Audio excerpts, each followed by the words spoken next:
We're now halfway through July, so I wanted to update you guys on our July month-long sub-battle between Steelers Talk, Giants Now, and Vikings Today. The good news is that Patriots Today actually passed Giants Now in subscribers this month. Thank you guys so much. But now our race to beat Steelers Talk starts right now. Go on ahead and hit that sub button for me.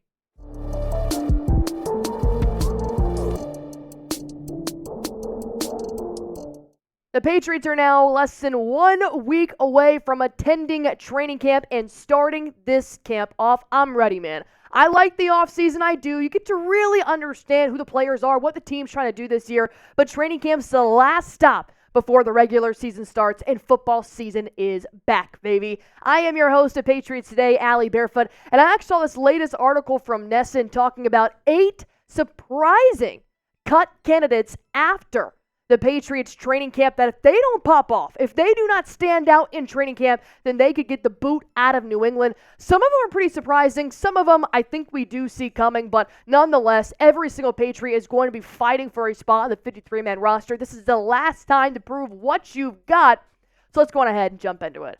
The first surprising cut candidate is going to be Cole Strange. It's been a while since we've seen Strange. Obviously has been rehabbing, dealing with that injury, but the game goes on. Life moves on, despite the rehabbing that Cole Strange now has to go through. Not to mention, Strange is looking to start on the PUP list for the start of the New England regular season, so that won't affect the 53-man roster. If they ever want to activate him from the PUP list, well, then somebody on the 53 will have to come down. But here's the thing is that Gerard Mayo is the new head coach. There's new OCs, there's new defensive coaches. Everything is new.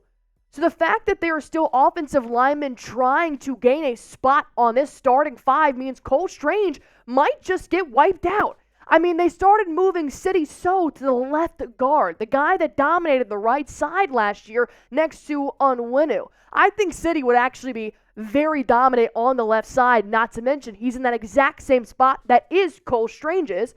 So now I'm wondering, hey, look, if this starting 5 that I just showed you ends up being the starting 5 in the regular season, maybe the Patriots don't need Cole Strange. They can just clear up some room here and just give Cole Strange the cut and move on. Because the injury bug is tough. Like I said, Sidy Sow could be dominant on the left side. You may not need Cole Strange. It's unfortunate because I do think he would be a good left guard, but if he can't stay healthy, then other players are going to step up. So it's going to be really important here to see how the offensive line looks. And if they really look at it and say, you know what, maybe let's just wait until Cole Strange can come back. That could be a possibility.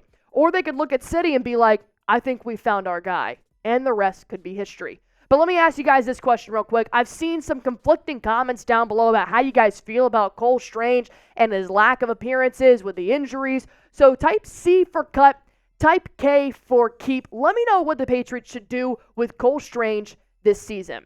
All right, let's move on to the defensive side of the ball. Some cut candidates here. Let's talk about Marcellas Dial. He was just recently drafted in the NFL draft towards the back half, round 6. I was actually pretty surprised. The Patriots ended up picking Marcellas Dial. Yes, they could always use some help at cornerback. I thought they would at least pick up a safety, but nonetheless, Marcellas was the lone defensive draftee this year. I didn't even know they were going to take anybody on defense. I thought it was going to be complete restocking on the offensive side of the ball, which they pretty much did. But Marcellas Dial is coming into a pretty stacked cornerback room already.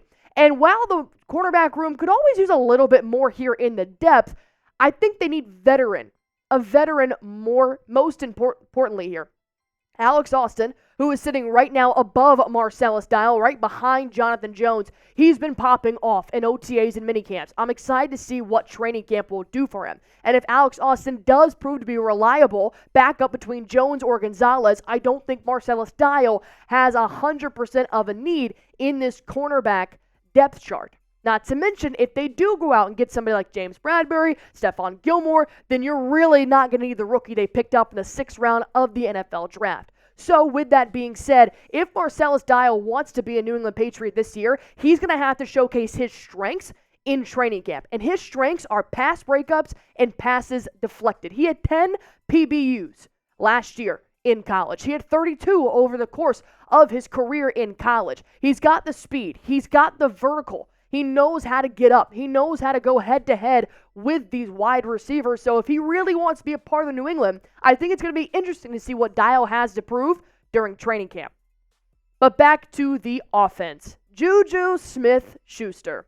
First and foremost, this is not a surprise cut candidate. I've been saying I think JuJu's getting the boot since OTA and minicamps. Thank goodness the Patriots are actually putting stuff into their receiver room this year. They're giving Drake May or Brissett some options to work with, and I just don't think JuJu fits that mold. Not to mention, he's one of 5 receivers fighting for possibly the last spot on a 53-man roster. You've already got about 4, maybe 5 lock-in receivers this year for Drake May or Brissett to use, and I don't think Smith-Schuster is one of those. But I have said before, I do believe that JuJu's got the name, and he does have the accolades to possibly put him out there on the trade market and see what you could get for him. I would rather trade JuJu than cut him, just because I do think he is one of those players on the roster that if you were like, hey Bengals or hey Bills, we want to trade you JuJu, can we get a draft pick for him? I think that would be better than just letting him go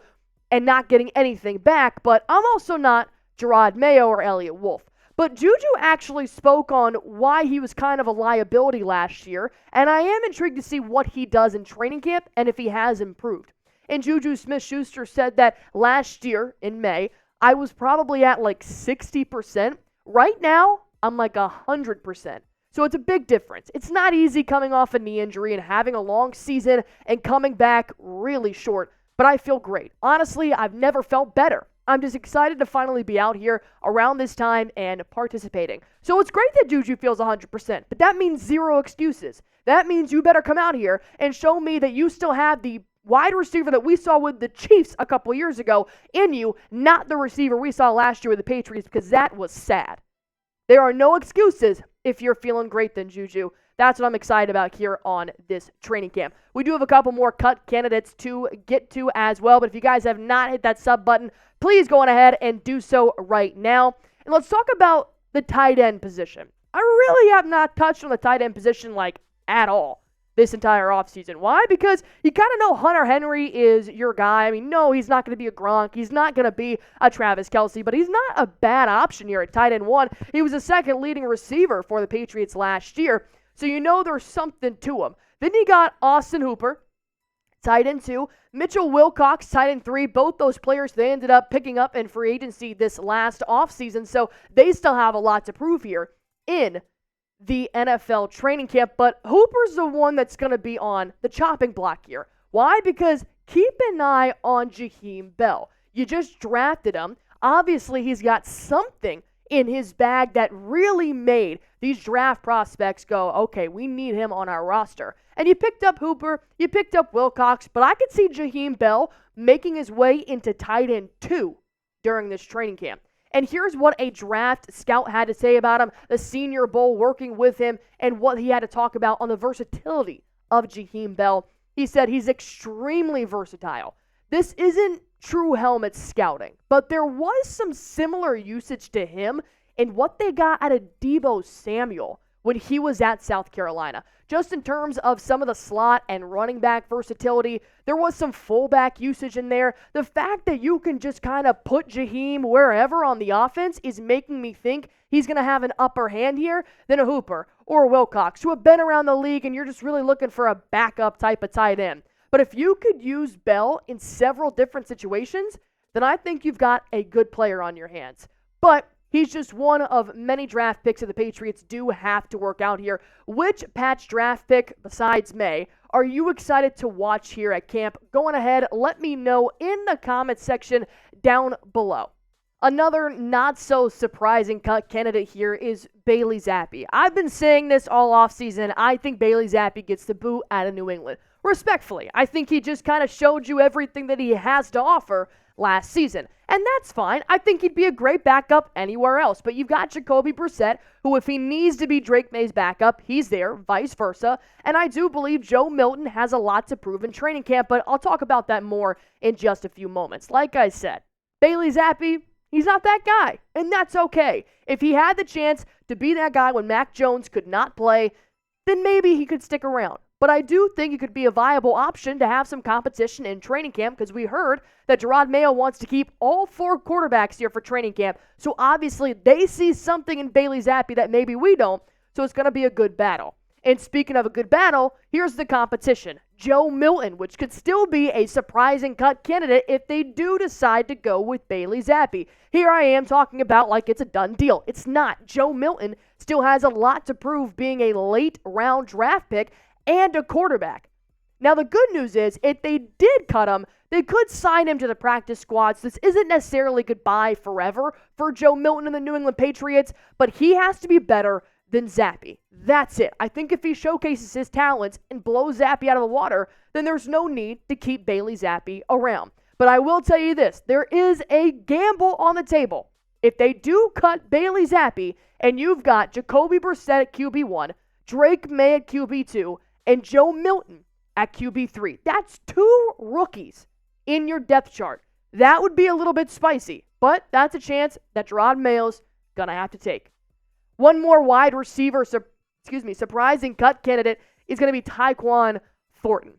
While this is pretty surprising on this list, it's not that surprising overall because he's kind of in the same boat, as JuJu Smith-Schuster. He had some good, he had mostly some bad in OTAs and minicamp, not to mention he didn't even show up the last day of minicamp.